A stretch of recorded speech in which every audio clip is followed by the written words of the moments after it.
Welcome back, everyone, to Onyx's Rambling Reviews and to another monthly recap of what I watched. If you've seen some of my more recent reviews, you know I have been gone a lot, and this one, who you currently can't see, has missed us desperately.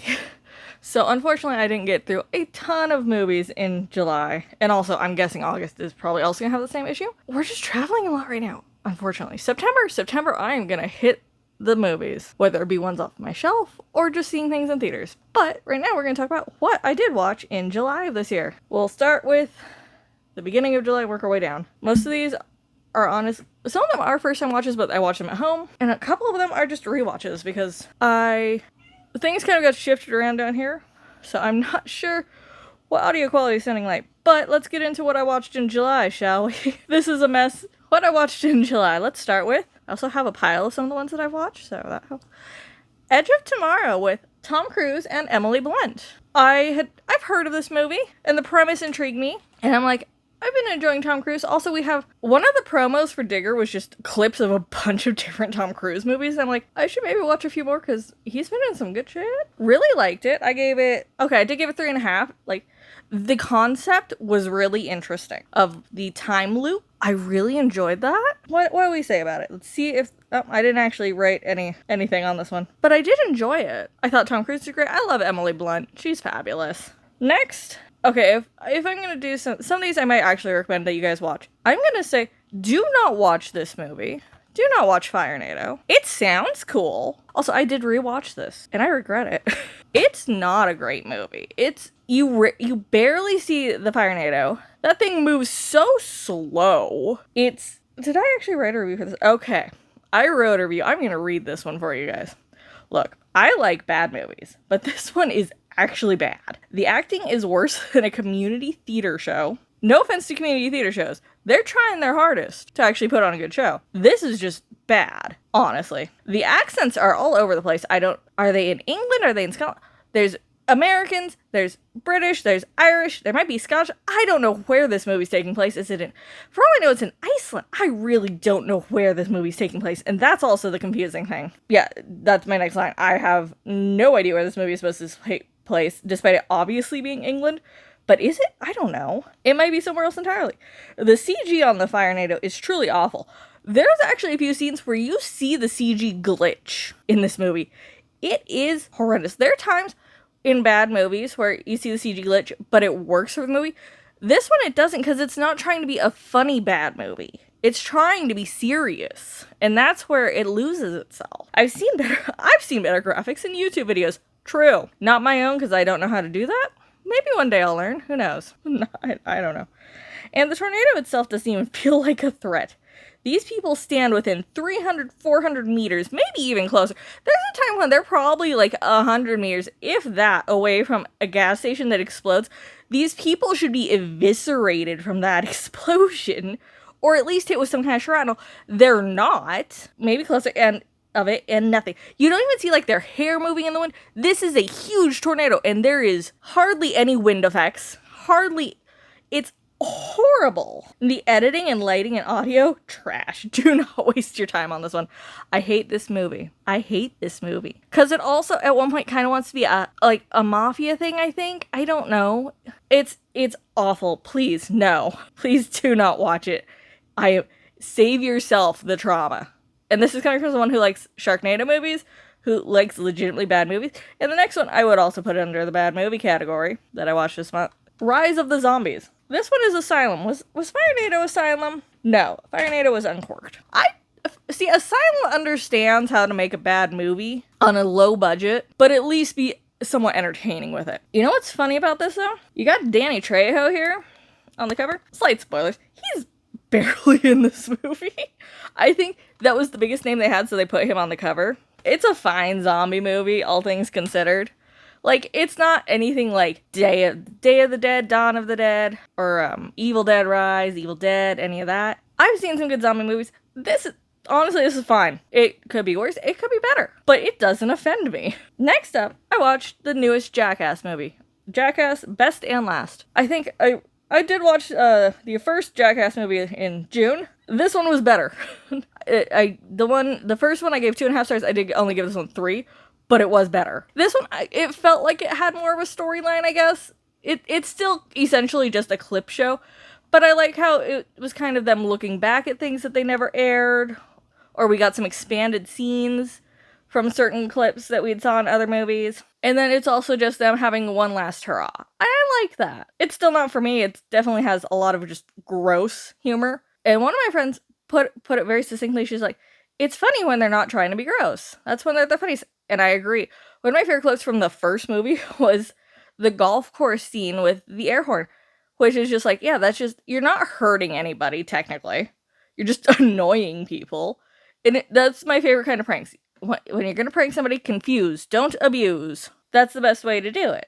Just confuse people. Don't abuse them. Don't hurt them. Don't cause them physical pain or psychological trauma. And then, okay, we had sort of a double feature here. Not really. First up was the live action Moana. There is a full review out on that. That one got 3 stars. Oh, Fire Nado got a half star. The only reason I didn't give it 0 stars was so I could actually say that I rated it and it didn't look like I didn't rate it. Rise of Zombies was 2.5 stars because it's fine.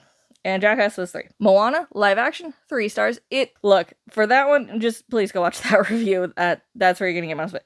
Followed up was it the next day? It was a few days later. I watched the animated Moana. A much better movie. Mostly because I think Maui works better animated. The animated Moana is 4 stars. It is very good. That one was a rewatch. The live action was obviously the first time watch. Okay, my one thing about that. That chicken, Hey, that is the luckiest chicken alive. That chicken has been blessed by something. I don't know what, but there's so many times that chicken should have died and it lives. Next up, there's a movie that I've been wanting to see for a while, and it had a theatrical release. American Psycho. I've heard of this movie. I've been wanting to see it for a while. Hadn't gotten around to it. Finally, it was Fangoria. It was the Fangoria release. It's a good movie. I'm not surprised. And that one also got 4 stars. I enjoyed it. Also, one of my favorite songs by Ice Nine Kills is Hip to Be Scared, which is based on this movie. And now I understand. It's really good. And they didn't hurt the kitten. I was so happy about it. I was so worried during there. Definitely go see it if you like horror. It's really not that scary, honestly. Yeah, there's a lot of killing happening, but it's really not that scary. I think it's more of a psychological thing than, a horror thing. But yeah, definitely go see it. Then, the next one we saw this month, The Invite. I had seen promos for this. I think maybe actually only one. This one got 4 stars. It has Seth Rogen, Penelope Cruz. Who else is in this? Olivia Wilde and Edward Norton, which is an interesting cast, and it really works. I'm not gonna lie, I went in knowing nothing about this movie. The one promo trailer that I saw for it, I think I ended up going in thinking it was gonna be a horror movie to some extent. Oh, I was way off on that thought. This is a wild ride of a movie. And it really touches on a concept that most people would never touch on. And I think it does it kind of well.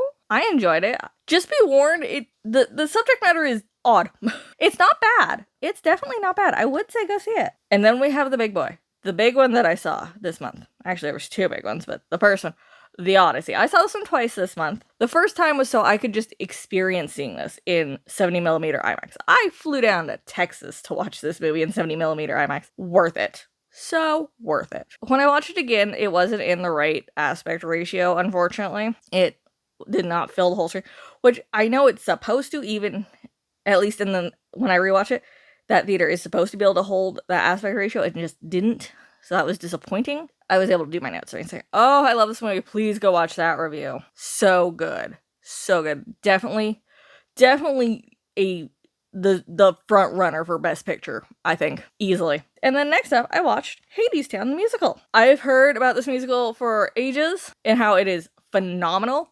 Yes. Yes, it is. And if I ever get the chance to see it live in person, I'm taking that opportunity. Oh, so good. So good. And then I watched, because I needed to finish up. It's been a while, because at the end of June, I watched Spider-Man Homecoming. The end of July, I watched Far From Home and No Way Home. Yeah, it took me a while to get to those, mostly because of traveling and wanting to watch other movies and things. There's just a lot going on. Both of these, great movies. Far From Home, 4 stars. No Way Home, 4.5 stars. Also, No Way Home got my like, mostly for the fan service a little bit there. I'm sad Andrew Garfield didn't get a third movie. I loved him as Spider-Man. And just seeing all of the villains, I love Willem Dafoe.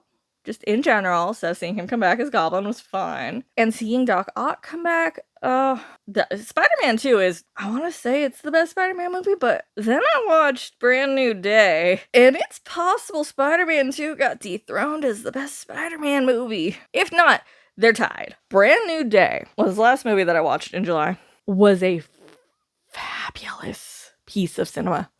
It's a new director. The first three were, I don't know who did them. Brand New Day is not that same director. And this is, a lot of people are saying this is the most comic accurate Spider-Man. It feels the most true to the character. It's the most New York, which yes, it is the most New York, because all the other ones okay, No Way Home is in New York, but it's not focusing on New York. This one is focusing on things happening in New York. And him being the friendly neighborhood Spider-Man taking down New York villains. Oh, it's so good. You have to go see this. Please go see this. It is amazing. The evolution of Spider-Man through the movies, his character development. Oh, this is like where they nailed it, especially following up from No Way Home with the spell that erases everybody's memory of Peter Parker. Oh, the way they follow that up is brilliant. Oh, it's so good. It is so good. It was 5 stars. I liked it. I loved it. And that review will be out. If not this week, next week. We'll see how editing goes. But yeah, that was my list of movies that I watched in July. Not a lot, but there were some. And also just because of Spider-Man and Odyssey, it wasn't a big month for new releases. Fair, nobody really wants to compete with them. I understand. You don't want to go up against a Nolan or a Spider-Man. That's why I watched this month, or last month. Did you see anything that I didn't see that came out in July that I should go see? Did you see any of these, any of the new releases? And what are your thoughts on them? What else did you watch in July? Is there anything that I should be watching that I haven't seen yet? I mean, yes, there is. Look at the shelves behind me. One day I'll get through all of these. Maybe. Who knows? Until next time, my friends, stay fabulous. Stay fabulous.